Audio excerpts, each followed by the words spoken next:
Buenas tardes, mi nombre es Álvaro Ángel y bienvenidos a nuestro programa Conociendo al Maestro.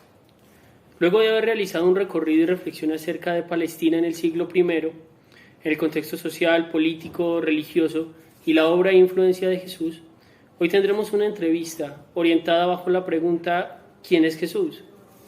Esta es una pregunta que en el Evangelio el mismo Jesús le hace a sus discípulos. En Mateo 15 nos dice, ¿y ustedes quién dicen que soy yo?, les pregunta Jesús. Simón Pedro responde, tú eres el Cristo, el Hijo de Dios viviente. Bueno, entonces nos encontramos con un invitado, con el padre Antonio Villarino, misionero comboniano.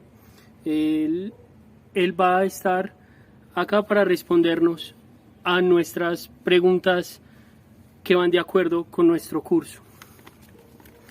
Entonces, padre, la primera pregunta, ¿quién es Jesús desde los evangelios? Bueno, los evangelios, teniendo en cuenta que fueron escritos, pongamos, entre 40 y 100 años o más después de la muerte de Jesús, nos hablan de Jesús desde el punto de vista de los testigos directos, pero también de la reflexión que las primeras comunidades fueron haciendo sobre esa vida que ellos tuvieron con Jesús. Y por ejemplo, San Marcos, ya la primera frase nos dice, Evangelio de Jesucristo, Hijo de Dios.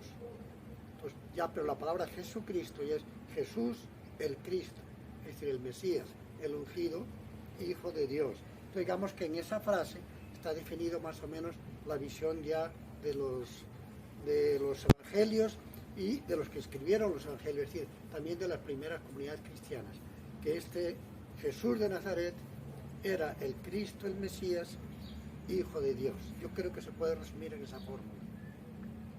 Perfecto, padre. Y la segunda pregunta es, ¿qué opinaban los contemporáneos de Jesús sobre Jesús? ¿Qué decían de él? Bueno, de nuevo ahí había varias, como siempre, distintos tipos de personas.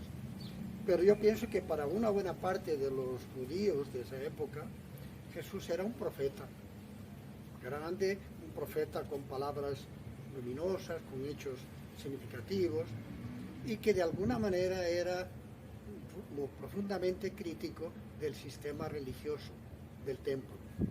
Y eso hace que muchos lo rechazaran, mientras otros acogieron esa propuesta de Jesús como un profeta. Digamos que para algunos quisiera como Elías, que había revivido, o como eran algunos de los profetas, es decir, siempre en Israel ha habido profetas que renovaban la fe, la religiosidad. Y yo creo que para muchos eso es lo que era Jesús, un profeta que habla en nombre de Dios para renovar la religiosidad judía, para renovar el seguimiento de Dios.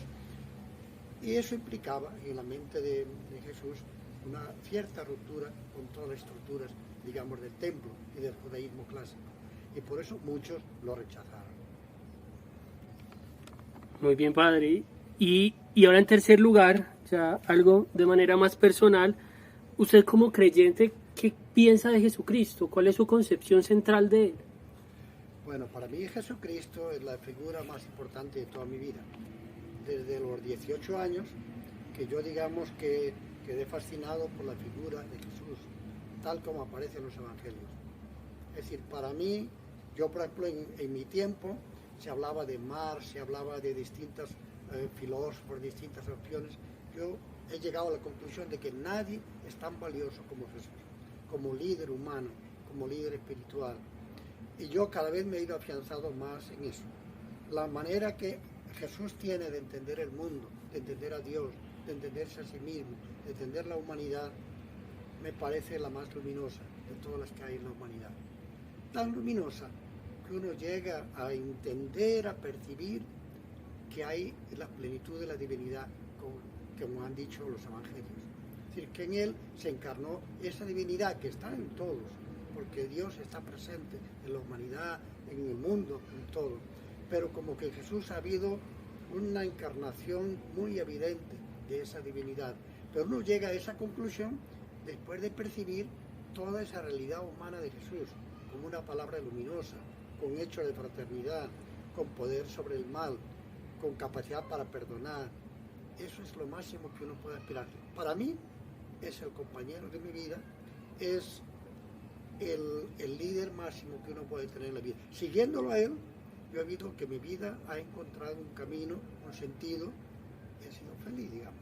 He encontrado en toda mi vida, pues ya estoy llegando ya al último estadio de la vejez, es decir, y a pesar de toda la lucha, las dificultades, mis propios problemas, pero he encontrado en Jesús un referente definitivo para mi vida. Y no he encontrado que en otros sitios hubiera tanta luz y tanto sentido de la vida como en Jesucristo.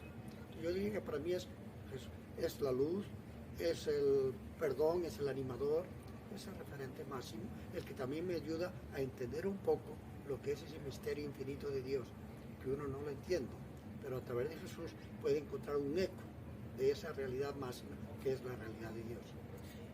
Y por último, padre, aquí se me ocurrió una pregunta. Quisiera que me diera una pequeña palabrita acerca del Jesús misionero, de ese Jesús con el enfoque misionero, que es el enfoque de la comunidad comboniana.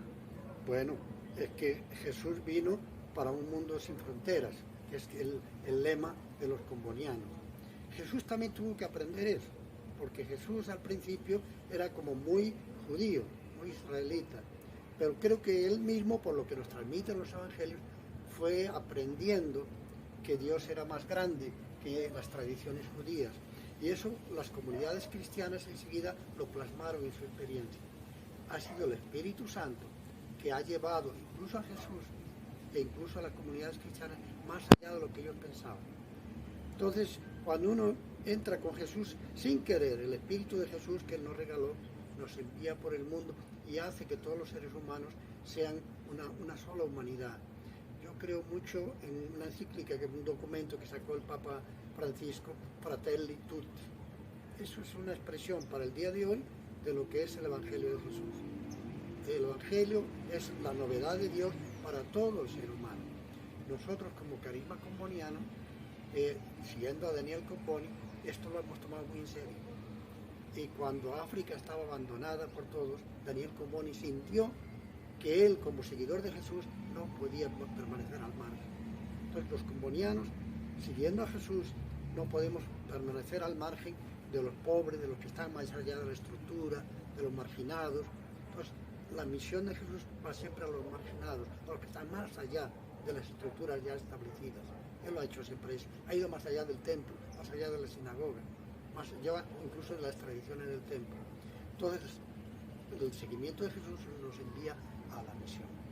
Ir más allá de la parroquia, ir más allá de la iglesia constituida, siempre llegando a nuevas personas para llevar la buena noticia de que Dios les ama. Pero al final, esa es la buena noticia. Ustedes son hijos amados del Padre. Al final esa es la buena noticia y ese es el núcleo del Evangelio y de la misión. Después se rellena con muchas cosas, hay que hacer cantos, coros, catequesis, pero el núcleo de todo eso es Dios les ama. Esa es la buena noticia que Jesús nos enseñó a transmitir, sobre todo a los marginados. Muy bien, padre, muchas gracias. Con su experiencia nos ilustra de una manera muy importante acerca de este tema y acerca de lo que es Jesús para nosotros. Dios le pague. Amén, que así sea.